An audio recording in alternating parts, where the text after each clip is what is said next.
오늘 말씀의 제목은 이를 위하여 왔노라입니다. 우리 오늘 본문이 마가복음 1장 21절에서 45절 말씀인데 21절에서 45절 말씀 보니까 성경책을 보면 몇 가지 소제목으로 이렇게 구성되어 있습니다. 몇 가지 사건을 다루고 있습니다. 그런데 이 몇 가지 사건을 제가 뭉뚱그려 묶어서 이 사건들을 통해서 예수님께서 이 땅에 오신 목적이 무엇인지에 대해서 조금 나누면 좋을 것 같습니다. 먼저 우리가 지난주까지 마가복음 1장 20절까지 말씀을 나눴습니다. 그 말씀을 계속 정리해보면 예수님이 이 땅에 낮은 몸으로 오셨고, 그리고 세례 받으시고 40일 광야 생활로 이제 사역을 본격적으로 시작을 하십니다. 그리고 마가복음에서 예수님이 사역의 시작과 동시에 예수님이 먼저 했는 일 중에 소개한 일이 예수님이 제자를 부르신 4명의 제자를 부르신 장면을 소개하고 있습니다. 그리고 그 제자들을 데리고 본격적으로 예수님이 이제 막 사역을 하고 다니시는데, 그 사역이 과연 어떠한 사역입니까? 오늘 본문에서 다 다루고 있습니다. 오늘 본문에 등장하는 그 몇 사람들이 있는데, 제가 그 사람들의 그 첫째, 둘째, 셋째 그 인물들을 따라가면서 예수님이 이 땅에 어떤 사역을 하러 오셨는지에 대해서 한번 나누어 보도록 하겠습니다. 첫 번째, 예수님이 내 제자를 부르신 후에 이제 본격적으로 사역을 시작하실 때 가장 먼저 더러운 귀신 들린 사람을 찾아가셨습니다. 예수님은 안식일에 가버나움 회당에 들어가셨습니다. 그리고 그 회당에서 가르치셨습니다. 그런데 그 사람들이 많이 놀랐습니다. 왜냐 하니까 예수님이 그 가르침이 너무나도 권위가 있어서 그들이 이때까지 들었던 그 서기관들이 가르침과는 정말 달라서, 그런데 그 가르침이 너무 권위가 있어서 너무 놀랐던 것입니다. 나이도 아주 젊은데 말입니다. 근데 그 회당에 마침 더러운 귀신 들린 자가 있었다고 합니다. 근데 그 더러운 귀신 들린 자가 막 소리를 지르는 것입니다. 나사렛 예수여, 우리가 당신과 무슨 상관이 있나이까? 우리를 멸하러 왔나이까? 나는 당신이 누구인 줄 아노니 하나님의 거룩한 자 아니이다. 그때 예수님은 그 귀신 들린 자를 향하여 꾸짖습니다. 정확하게 말하면 귀신을 향해 꾸짖습니다. 잠잠하고 그 사람에게서 나오라. 그때 그 더러운 귀신 들린 그 사람에게 그 귀신이 경련을 일으키고 심히 경련을 일으키면서 큰 소리를 지르면서 그 귀신이 떠나갔습니다. 회당에 있는 모든 사람들이 이 장면을 다 함께 목격했습니다. 그리고 모두가 이 놀라운 장면을 보면서 서로 속닥속닥거리는 것입니다. 이야, 이건 정말로 권위 있는 새 교훈이 아니냐. 어떻게 더러운 귀신에게 명령을 했는데 귀신도 저 예수라는 저자의 말에 즉시 순종해서 떠나가는가. 이건 정말 새 교훈이로다. 예수님이 어떤 가르침이 굉장히 놀라서 새 교훈이라 하는 건 저는 아니라고 생각합니다. 왜냐하면 계속 가르치고 있었는데 죽기를 하시는 역사를 보고 모든 사람들이 이제 알았어요. 우와, 그때 돼서 이건 새 교훈이로다. 정말 진정 새 교훈이로다. 그때 외치는 거죠. 그래서 여기서 제가 좀 한번 돌아볼 것은, 우리 교회가 세상에 지탄받고 손가락질 받는 많은 이유 중에 하나는 예수 그리스도의 권능을 잃어버렸기 때문이라 저는 생각합니다. 뭐 구제를 덜해서 뭘 덜해서 구제 아무리 많이 해도 목회자 1000명 중에 1명이 사고 치서 뉴스에 나오면은 한국 교회 다 그래 하면서 욕하는 게 이 세상이에요. 근데 우리가 정말 그냥 세상이 할 수 있는 정도의 구제와 세상이 할 수 있는 정도의 봉사, 세상이 할 수 있는 정도의 수준의 그 지식적 철학을 가지고 그냥 모여서 성경 공부하고 이렇게 그 수준으로 신앙생활을 하기 때문에, 그래서 저는 세상에 지탄받고 있는 것이라 생각합니다. 예수님 또 이 새 교훈을 어떻게 보이셨냐면, 그저 지식을 전달하고 가르치는 것에 그치지 아니하고 행하고 보여주셨다는 사실에 저는 조금 집중해 보았습니다. 그리고 마태복음 마지막 절 가면 예수님이 사명 전파 제자들에게 가르치고 제자 삼으라라는 말씀이 있는데, 그 말씀을 가지고 우리는 많은 설교를 할 때 가르치고 제자 삼으라 이거에 포커스를 맞춰서 정말 성경 공부 열심히 가르치고 제자 훈련 시켜서 제자 삼는 거에 참 많은 교회들이 포커스를 맞추는데, 사복음서 그 병행 구절을 마태복음, 마가복음, 누가복음, 요한복음을 다 살펴보면요, 계속해서 강조하는 게 증인이라는 겁니다. 증인. 가르치고 제자 삼으라 이거는 마태복음에만 나와 있고, 또 다른 사복음서 중에 제가 좀 섞였는데 어디를 보면 예수께서 권능을 주셔서 그 권능을 주셨으니까 사마리아 땅끝까지 그 권능 들고 나가서 행하라고 나와 있어요. 그리고 또 많은 부분에는 너희는 증인이라고, 내가 한 일의 증인이라고 이렇게 얘기하세요. 그리고 제자들도 증인으로서 예수님이 했던 일을 그대로 했고, 요한복음에 보면 너희는 내가 떠나가면 유익이라고. 왜냐? 내가 보혜사 성령을 보낼 건데 그 보혜사 성령이 함께하면 너희는 내가 한 일보다 더 큰 일을 할 것이라고 그렇게 약속하셨어요. 그래서 그저 우리가 인본주의적인 우리 이 이성에 다다를 수 있는 수준까지만 생각해서 그저 그냥 조금 공부 가르치고 행실로 그리스도인 만들어내는 것, 행실로 그리스도인 만들어내도 속으로 다 생각으로 죄짓고 교만하면 그리스도인이 아닌 거예요. 우리는 예수님이처럼 새 교훈이 언제, 모든 회당에 있는 사람들, 예수를 모르는 그 사람들이 언제 우와 이것은 새 교훈이로다 했냐 하면 바로 예수님이 귀신에게 떠나가라 했을 때 그 귀신 들린 자가, 회당에 귀신 들린 자가 들어왔다는 것은 수많은 서기관과 그 율법 교사들이 그 귀신 들린 자를 봤지만 손이 쓸 수도 없었고 어떻게 고쳐줄 수도 없었고, 그저 아무리 지식적으로 네가 그렇게 귀신 들린 것처럼 나쁜 행동을 하면 안 돼 해봤자 그 사람이 억눌린 귀신이 그 말을 듣게 하지 않고 계속해서 귀신에 사로잡혀 있는 그 사람, 아무리 가르치고 너 그렇게 하면 안 돼, 너 자꾸 소리 지르면 예배할 때는 조용히 있어야 돼, 아무리 얘기를 해도 그 사람은 계속 소리를 지르는데 예수는 와서 단 한마디 그 사람에서 나가라 했는데 역사는 일어났고, 그걸 봤을 때 모든 사람이 이것은 정말 새 교훈이로라 라고 했습니다. 이걸 볼 때 우리가 예수의 제자된 우리는 서기관이 되지 말고 예수 그리스도를 따라가야 함을 고백합니다. 그리고 여기서 우리가 조금 더 살펴볼 수 있는 것은 귀신은 사람에게 집을 짓습니다. 그래서 성령으로 살지 않고 내 기분, 내 감정, 내 생각대로 살게 되면 귀신이 우리 마음에 집을 짓는데, 이게 처음에는 작은 돗자리를 까는 걸로 시작했다가 거기 그거를 깨닫지 못하고 계속 내 삶을 그냥 내 생각, 내 감정, 내 능력대로 살다 보면 어느 순간 돌아보면 이게 초가집이 돼 있고, 어느 순간 돌아보면 이게 벽돌집이 돼 있고, 어느 순간 돌아보면 이게 왕궁이 되어 있는 것입니다. 나중에 왕궁이 되었을 때는 이게 손을 쓸래야 허물기가 너무 힘든 것입니다. 돗자리를 깔았을 때 빨리 그 돗자리 확 치워버리면 되는데 벽돌집을 지어놓으면 그거 허무는데 아주 힘든 것입니다. 그리고 귀신에게 사로잡히면 귀신은 우리를 병들게 하고 망하게 하고 죽게 하고 우리를 영혼을 잠식시키는 것입니다. 그래서 교회 다닌다고 귀신이 공격을 안 받는 게 아닙니다. 우리가 예배당에 앉아 있지만 우리가 귀신이 내 마음에 집을 짓는 것을 발견하지 못하고 그냥 계속 그냥 이전에 살았던 대로 그 느낌대로 계속 그냥 살면은 어느 순간 나는 예배당에 와서 앉아 있지만 귀신이 집을 더 크게 짓고 더 크게 지어서 마귀가 우리가 말씀이 안 들리게 하고 우리 자꾸 하루 종일 깨어 있다가 예배 딱 시작하면 잠들게 하고, 그리고 계속 나는 제자야 하고 살다가 순간 혈기에 무너져서 며칠간은 시기름 앓게 하고, 그것이 바로 귀신이 하는 일인 것입니다. 그리고 깨어있지 못하면 아무리 예배당에 있다 한들 예배당에서 아주 율법적이고 형식적인 예배만 드리고 귀신에게 속으며 계속 그렇게 살아가는 것입니다. 그러고서는 귀신에게 속았기 때문에 나는 온전한 예배를 드렸어, 나는 그리스도인이지 하면서 또 어떤 마귀가 역사하는가? 바로 교만이죠. 교회 다닌 지 한 6개월밖에 안 된 초신자한테는 저렇게 신앙생활하면 안 되지 하면서 교만이라는, 나처럼 이렇게 열심히, 나처럼 새벽기도 1년에 한 번도 안 빠지고 다 나왔는 나처럼 열심히 해야지. 이것도 마귀가 율법이라는 것을 그 무기를 통하여 속여서 우리를 사로잡는 것입니다. 그래서 어떤 방법으로 우리는 깨어 있어야 됩니다.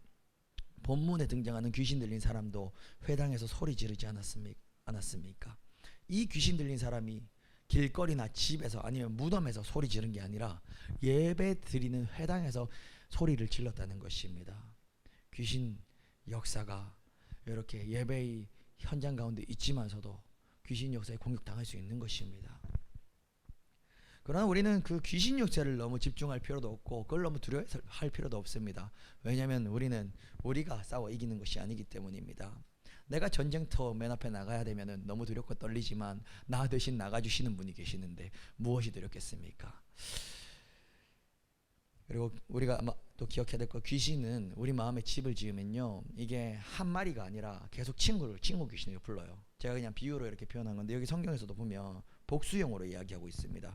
예수여, 우리가 당신과 무슨 상관이 있나이까? 우리를 멸하러 왔나이까? 우리입니다. 나를 멸하러 왔나가 아니에요. 우리입니다. 그리고 27절에도 이렇게 표현합니다. 더러운 귀신들에게 명령한즉 순종하는도다. 사람들이 서로 수군할 때 더러운 귀신에게 명령했는데 순종했어가 아니라 이야 더러운 귀신들에게 명한즉 순종하는도다 라고 복수형을 사용하고 있습니다. 우리가 돼지 때 들어간 그 귀신들이 돼지 때 들어간 사건도 알고 있지 않습니까? 군대 귀신. 그러니까 귀신은요, 귀신에게 자꾸 집 한 공간을 내어주며, 이게 처음에는 세입자가 한 명 들어와 살다가 여기 나중에 2명, 3명, 4명, 이렇게 4마리, 5마리 계속 더 불러들여요. 그렇기 때문에 우리는 그것을 기억해야 되는 것입니다. 하지만 우리가 너무나도 또 그리스도인들이 귀신에게 또 너무 집중할 필요도 없고, 너무 마기 집중하면은 그것보다는 우리가 성령께 집중하면요, 성령께서 간단하게 이길 능을 주시는 것입니다. 2,000마리 귀신이 아니라 10,000마리 귀신이 있다 한들 예수 그리스도의 이름, 그 이름에, 예수 그 능력에, 그 10,000마리든 100,000마리든 1,000,000마리든 한 번에, 그 단 한 번에 나사렛 예수 이름에 완전히 다 함께 무너지는 것입니다. 예수 그리스도의 명령 앞에 이 귀신들은요 반항조차 못해보고 쫓겨났습니다. 우리에게는 이제 그 예수 그리스도의 이름이 있습니다. 예수 그리스도의 권세가 있습니다. 우리에겐 새 교훈이 있습니다. 귀신 두려워할 필요 없습니다. 두 번째, 예수님이 필요한 사람이 있었습니다. 바로 베드로의 장모였습니다. 두 번째 장면은 베드로의 장모가 병고침을 받는 장면입니다. 예수님은 야고보와 요한과 함께 베드로와 안드레의 집을 방문합니다. 베드로와 안드레, 그러니까 시몬과 안드레라고 적혀 있는데 그들은 형제였고요, 같은 집에 살았습니다. 그리고 베드로의 장모도 한 집에 사는 걸로 봐서 이거는 그냥 여담으로 베드로는 좀 살았습니다. 베드로가 막 그렇게 가난하고 엄청 못 배우고 이런 사람이 아니에요. 사실은 어부가 그렇게 막 가난하고 못 배운 사람들이 갈릴리 호수에서 어업을 할 수 있고 자기 배를 가지고 있다는 것 자체는 어느 정도 그래도 중산층은 됐어요. 그리고 보니까 베드로는 집도 어느 정도 사이즈가 있었기 때문에 이게 동생과 한 집에 살았고 장모도 한 집에 살았습니다. 근데 그게 중요한 게 아니고, 그거는 배경 지식으로 드린 것이고, 베드로의 장모가 열병으로 누워 있었습니다. 예수님은 베드로의 장모를 찾아가셨고 그 장모의 손을 잡아서 그냥 일으키셨는데 그 즉시로 베드로의 장모에게서 열병은 완전히 떠나갔습니다. 그런데 여기서 재밌는 점이 있습니다. 베드로의 장모의 병이 떠나갔다라는 표현입니다. 만약에 어떤 학생이 한 명 있습니다. 이 학생이 장염이 걸려서 이틀간 학교에 못 갔습니다. 이틀간 학교에 못 갔다가 3일째 되는 날 학교에 등교했습니다. 등교해서 선생님께 이제 인사를 하는 겁니다. 아이고 선생님 안녕하십니까? 제가 장염이 있어서 이틀 동안 학교를 못 나왔습니다. 그런데 이제 제 장염이 떠나가서 학교 다시 나왔습니다. 이렇게 말하지 않지 않습니까? 우리는 보통 병을요 나았다라는 표현을 하는 것입니다. 그런데 이 성경에서는 베드로의 장모의 병이, 그 열병이, 그 병이 떠나갔다라고 표현을 하는 것입니다. 그리고 성경에서는 병이 떠나갔다라고 표현하는 것이 종종 아주 많이 등장하는 것을 볼 수 있습니다. 제가 시간 관계상 어디서 그런 표현을 쓴다라고는 말씀을 나누지 않겠습니다. 나중에 사복음서를 읽어보시면 떠나갔다라는 표현을 좀 많이 쓰고 있는 것을 알 수 있습니다. 그리고 이 사건과 같은 사건을 다루고 있는 누가복음 4장 말씀을 보시면 4장 39절입니다. 누가복음, 예수께서 가까이 서서 열병을 꾸짖으신데 병이 떠나가고 여자가 곧 일어나 그들에게 수종을 드니라. 이 여자가 바로 베드로의 장모입니다. 열병을 꾸짖으십니다. 병을 꾸짖어요. 병을 왜 혼을 냅니까? 병인데. 우리는 이 장면에서 예수님께서 병 고치시는 원리 중에 하나를 발견할 수 있습니다. 병을 꾸짖어 쫓아내신다는 것입니다. 물론 우리가 주의해야 될 점이 있습니다. 이거 굉장히 아주 민감한 부분입니다. 성경의 다른 부분들을 더 살펴보면요, 모든 병을 꾸짖어 고치시는 게 아닙니다. 나병 환자에게는 단지 깨끗함을 받으라 말씀하셔서 고치시기도 하고, 귀 먹고 말 더듬는 자에게는 에바다라고 말씀하셔서 고치시기도 합니다. 그리고 병든 나사로에게는 이 병이 하나님의 영광을 위함이요 라고 예수님께서는 직접 그렇게 말씀을 하셨습니다. 그래서 성경의 어떠한 사건을 보고 이것을 전체에 적용해버리면 굉장히 편협한 어떠한 또한 그런 문제에 봉착하게 되는 것입니다. 그래서 모든 병을 대적한다는 것은 정답이 아닐 수 있습니다. 모든 병을 대적한다는 것은 그 이유가 병이 죄 때문에 오는 것이기 때문에 대적하는 건데, 모든 병이 죄 때문에 오는 것이라고 생각하는 그 생각에 갇혀 있다면 이것은 굉장히 교회가 어려워지는, 또 하나님의 교회가 어려워지는 순간을 직면할 수 있습니다. 제가 이걸 몸소 경험해 보았습니다. 왜냐하면 그렇게 되면요, 그렇게 가르치면 성도들이 아픈 병을 고백하지를 못해요. 어디 병이 있어도 얘기를 하지 못하고 나누질 못해요. 기도 요청을 못해요. 이게 제 실제로 경험을 해봤습니다. 그래서 병이 죄 때문에 오는 게 참 많은데, 모든 병이 그렇다 하면은 이거는 조금 어렵긴 해요. 사실 근데 병 자체가 예수님이 주시는 건 아니긴 한데, 모든 병이 죄를 지었기 때문에 그 대가로 그에 마땅한 병이 온다라고 잘못 해석을 하면은 이게 참 곤란해지는 큰 충돌에 빠질 수 있는 것입니다. 그래서 우리가 기억해야 될 것은요, 모두가 죄인이라는 사실입니다. 크고 낮음이 하나님 앞에서는 진짜 없어요. 그냥 저기 지금 교도소에 있는 진짜 흉악범이나 뭐 신창원이나 아니면은 친구의 딱지를 보고, 야, 저 딱지, 황금색 저 딱지 내가 정말 가져보고 싶다라고 마음을 한번 먹은 10살짜리 꼬마나 신창원이나 저 높은 하나님, 그냥 선이 우리 선과는 기준점이 다른 그 하나님 보시기에는 정말 비교도 안 되는 거예요. 우리가 어떤 개미는 땅콩 하나를 옮길 수 있고, 어떤 개미는 땅콩을 반 개짜리를 옮길 수 있는 힘을 가졌다 해서 우리 사람이, 야, 저 개미는 땅콩 하나를 옮길 수 있고 저 개미는 반 개를 옮길 수 있네 라고 구분하지 않지 않습니까? 이미 우리 하느님 앞에서 우리 모두는 너무나도 이미 더 나쁠 수 없는, 더 죄인일 수 없는 완벽한 죄인이기 때문에, 우리 모두가 죄인인 걸 전제로 깔고 간다면 이런 오류를 피할 수 있는 것입니다. 사실 그 병 자체는 마귀가 주는 것이고, 대부분의 많은 병은 죄로 인함인데, 나는 이만큼의 죄를 지었기 때문에 뭐 암이 생겼고, 쟤는 저만큼의 죄를 지었기 때문에 그냥 뭐 대상포진만 걸렸고, 이건 아니란 것입니다. 이걸 잘 이해하셔야 우리가 교회에서 서로 병이 들었을 때 서로 기도해주고, 또한 서로 오픈하고 함께 기도할 수 있는 것입니다. 제가 뭐 실제로 이것이 어떤 식으로 성도들에게 눌림이 되고 어려움이 되는지 제가 경험을 하고 체험을 했는데, 그거는 여담이니까 패스하고 넘어가도록 하겠습니다. 하지만 많은 병은 마귀가 주는 거 확실히 맞습니다. 대부분의 병은 마귀가 주는 것입니다. 그래서 예수님은 예수님이시기 때문에 마귀에게 명령하시는 것이고, 우리는 성도이기 때문에 마귀에게 명령을 못하는 것입니까? 아닙니다. 야고보서 4장 7절, 그런즉 너희는 하나님께 복종할지어다 마귀를 대적하라 그리하면 너희를 피하리라. 베드로전서 5장 8절에서 9절, 근신하라 깨어라 너희 대적 마귀가 우는 사자같이 두루다니며 삼킬 자를 찾나니 너희는 믿음을 굳건하게 하여 그를 대적하라. 이는 세상에 있는 너희 형제들도 동일한 고난을 당하는 줄 알미라. 계속해서 성경은 마귀를 대적하라고 이야기하고 있습니다. 하나님께서는 우리에게 마귀를 대적하라 말씀하십니다. 요한복음 14장 12절 말씀, 내가 진실로 너희에게 이르노니 나를 믿는 자는 내가 하는 일을 그도 할 것이요 또한 그보다 큰 일도 하리니 이는 내가 아버지께로 감이라. 그렇기 때문에 우리는 예수님이 하신 일, 꾸짖어 쫓아내는 일을 우리도 할 수 있는 것입니다. 예수님은 약속하셨습니다.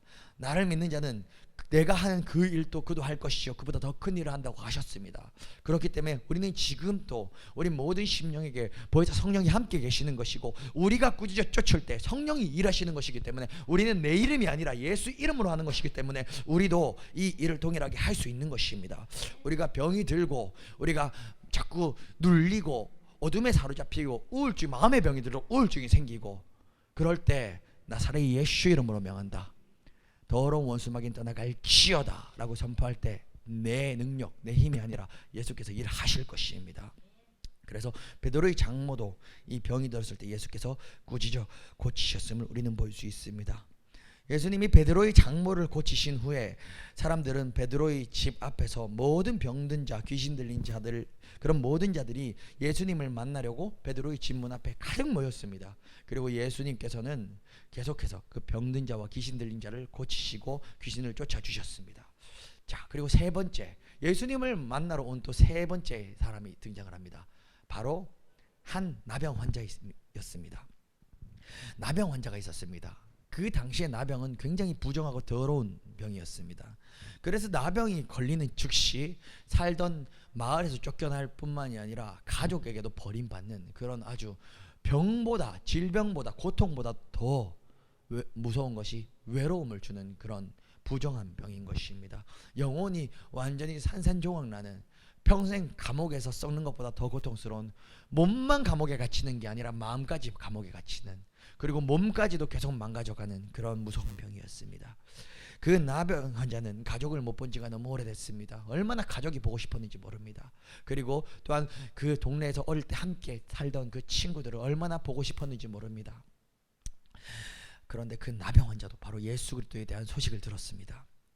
그런데 그러면 이 성경에서 보면 나병 환자가 예수님을 쫓아왔다라고 기록되어 있는데, 더 크게 볼 것은 나병 환자는 마을에 살지 않았습니다. 변두리에 아무도 찾지 않고 일부러 찾아갈래야 찾아가기 힘든 그런 곳에 살고 있었습니다. 근데 예수님은 그 마을의 중심이 아니라 소외된 자들, 그런 변두리에도 예수님 찾아가셨습니다. 그때 나병 환자는 예수님께 나왔습니다. 그리고 다짜고짜 무릎을 꿇고 그 앞에 엎드렸습니다. 그리고 간절히 구했습니다. 원하시면 저를 깨끗하게 하실 수 있나이다. 예수께서는 그 나병 환자의 그 지난 삶을 다 아셨습니다. 병도 고통스럽지만 그 고통의 삶을 다 이해하시고 그 영혼이 그렇게 깨어진 것을 다 아셨습니다. 그리고 예수님은 그 환자를 불쌍히 여기셨습니다. 그리고 부정해서 그 아무도 가까이 가지도 않고 말을 섞지도 않고 만지지도 않고 쳐다보지도 않는 그 나병 환자를 예수님께서는 자신의 맨손으로 내밀어 만지셨습니다. 성경에서는 많은 병고침의 역사가 있지만 이곳에서 예수님께서 손을 내밀어 만지셨다라고 기록하고 있습니다. 말씀으로만도 고치실 수 있었지만 예수님은 그 친히 그 더럽고 부정한 자를 만지셨습니다. 어쩌면 예수님은 그 나병이라는 육신의 병뿐만이 아니라 지난 세월 그 마음의 병까지 어루만지시고 싶으셨나 봅니다. 그리고 말씀하십니다. 내가 원하노니 깨끗함을 받으라. 그때 곧 나병이 그 사람에게서 떠나가고 그 나병 환자는 완벽하게 깨끗하여졌습니다. 예수님께서는 나병 환자가 낫기를 원하셨습니다. 예수님께서는 나병 환자가 깨끗함 받으시기를 원하셨습니다. 왜냐하면 그 병이 예수께로부터 온 것이 아니기 때문입니다. 그 부정과 더러움이 예수께로 온 것이 아니기 때문입니다. 그와 같이 예수님은 우리가 낫기를 원하십니다. 예수님이 우리가 깨끗하여지기를 원하십니다. 예수님은 우리가 치유받기를 원하십니다. 예수님은 바로 우리를 고치시고 생명 주시기 위하여 이 땅에 오신 분이시기 때문입니다. 예수님은 우리를 고치시기 위하여 이 땅에 오셨습니다. 예수님은 우리 영혼만을 고치시는 분이 아니라 영육 모든 것을 고치시기 위하여 이 땅에 그 오셔서 십자가에 본인을 매다신 분이십니다. 마태복음 8장 16에서 17절.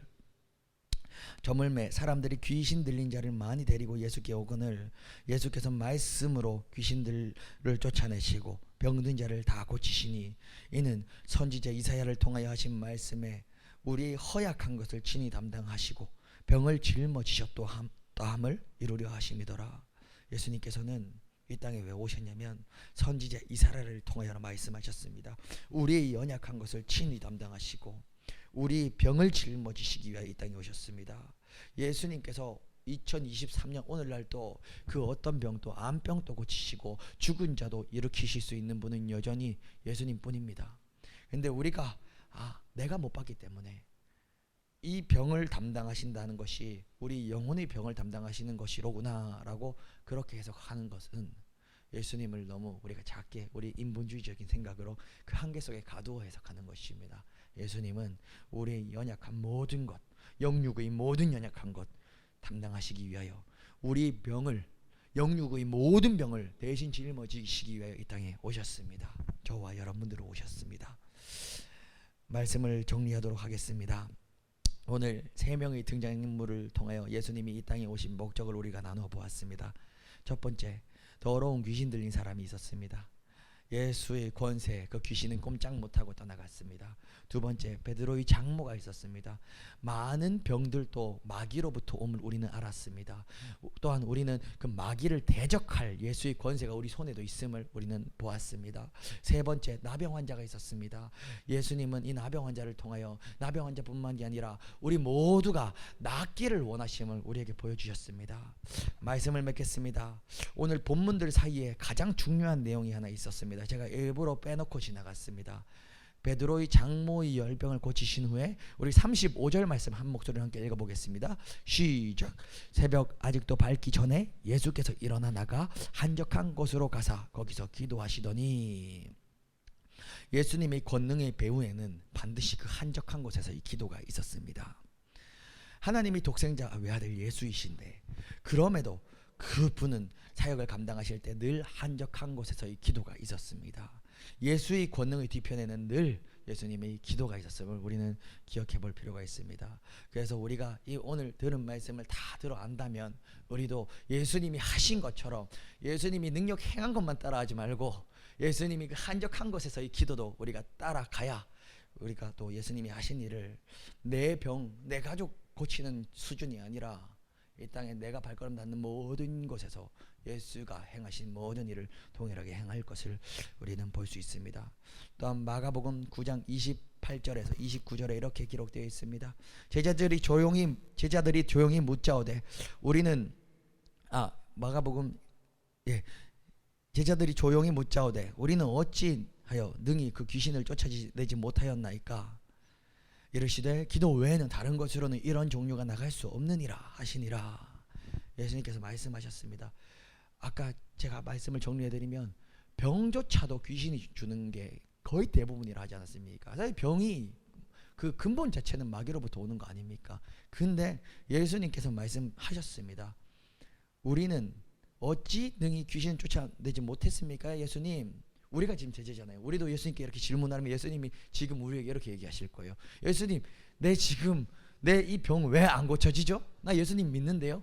내 가족의 이 병 왜 안 고치죠? 나 예수님 믿는데요. 내가 그 지난 1년간 기도 열심히 했는데 왜 안 고치죠? 나 예수님 믿는데요. 이르시되 기도 외에는 다른 것으로는 이런 종류가 나갈 수 없느니라. 이렇게 말씀을 하십니다.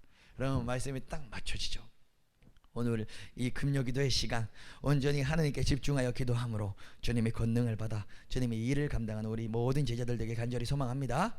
그리고 또한 예수님이 이 땅에 오신 목적이 바로 귀신 쫓고 병 고치고 복음 전하는 것이 예수님이 이 땅에 오신 목적입니다. 마지막으로 마가복음 1장 38절 39절 함께 읽어보겠습니다. 시작. 이르시되 우리가 다른 가까운 마을들로 가자. 거기서도 전도하리니 내가 이를 위하여 왔노라 하시고 이에 온 갈릴리에 다니시며 그들이 여러도 회당에서 전도하시고 또 귀신들을 내쫓으시더라. 예수님은 38절에 내가 이를 위하여 왔노라 라고 하십니다. 무엇을 위하여요? 전도하러 오셨다고 합니다. 예수님을 알지 못해 지옥 가는 모든 백성들을 구원하기 위하여, 즉 복음을 전하기 위해, 천국 보내기 위해, 그 방법은 예수 그리스도를 알게 하고 전도하는 것이죠. 이를 위해 왔노라 하는데 여기서 끝나면 또 우리가 또 계속 인본주의적인 생각에 잡혀요. 그러면 전도 열심히 하고 우리가 이때까지 아는 신앙생활 했는 수준으로 그냥 복음 전하면 되는 것이지 라고 생각할 수 있는데 저는 그렇게 생각하지 않습니다. 39절 이에는 뭡니까? 38절에 정리해주는 말이죠. 이에 온 갈릴리에 다니시며 그들이 여러 회당에서 전도하시고 또 귀신들을 내쫓으시더라. 전도하시고 귀신들을 내쫓으신다. 같이 하잖아요. 서기관과 율법교사들도 분명히 전도했을 거예요. 잘 가르쳤을 거예요. 근데 모든 사람들은, 예수 알지 못하는 모든 사람은 새 교훈이로다. 언제? 귀신 떠나갔을 때, 귀신 떠나갈 때 병이 낫고 그와 동시에 복음도 함께 전파되는 그 역사. 그래서 우리는요 인본주의적인 우리의 노력으로 누구를 전도하는 것도 필요한데, 우리 그런 노력 필요한데 그것이 궁극적인 핵심은 아니라는 사실을 기억해야 됩니다. 우리도 오로지 기도함으로, 기도 외에는 그런 이유가 나갈 수 없으니 기도함으로 권능 받아 예수를 알지 못해서 지금 저 밖에 나가면 한 가정에 귀신 들린 사람, 한 가정에 정신병원에 입원해야 될 사람 한 명씩 이제 다 있습니다. 옛날에는 우리 부모님이 어렸을 때는 열심히 정신없이 일하면서 먹고 사는 거에 집중하다 보니 마음의 병이 그렇게 많지 않고 육신의 병이 많았는데, 잘 먹고 잘 사다 보니 육신의 병은 많이 줄었는데 수명도 많이 늘었는데, 수명이 늘어도 더 불쌍한 게 마음의 감옥, 마음의 병에 갇혀서 이제는 정말로 사역 현장에서 보면 한 가정에 귀신 들린 사람, 그러니까 다 그렇다는 게 아니고요. 꼭 그렇다는 게 그 퍼센트로 보면 옛날에 비해서 정말 한 집안에 귀신 들린 사람 하나씩은 다 있더란 말이죠, 지금. 그러니까 지금 이 시대에 진짜 필요한 게 무엇이냐? 억눌린 자한테, 귀신 들린 자한테, 야, 그러면 안 돼. 똑바로 앉아서 예배 드려야지. 너 예배 드리면은 회복될 수 있어. 예배 똑바로 앉아서 못 드리니까 지금 회복 못 됐는데요. 우리가 도와줘야 되는 겁니다. 예수 이름으로. 나사렛 예수 이름으로. 그래서 우리도 예수님 하신 것처럼 이렇게 주님이 하신 일, 예수님의 생애를 재현하는 그런 우리 모든 예배자들 되길 간절히 소망합니다.